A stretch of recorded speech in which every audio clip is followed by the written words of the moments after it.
কিয়ামতের দিন আল্লাহর দরবারে কেউ কথা বলতে পারবে না আল্লাহর নির্দেশ ছাড়া।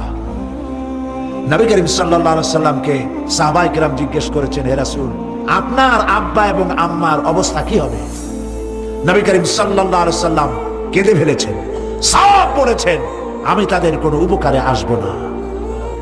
পৃথিবীর সব মানুষ, সাহাবায়ে কেরাম বাদ দেন, পৃথিবীর সমস্ত মানুষ একত্রিত হয়ে আবু তালেব রাসূলুল্লাহকে যে ভালোবেসেছেন, ওর 1000 ভাগের 1 ভাগও সারা দুনিয়ার মানুষ রাসূলুল্লাহকেই ভালোবাসতে পারবে? পারবে?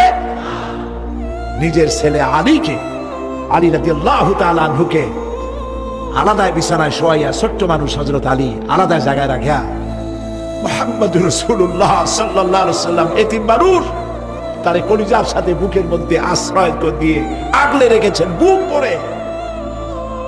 সেই আবু তালেব মৃত্যুর সময়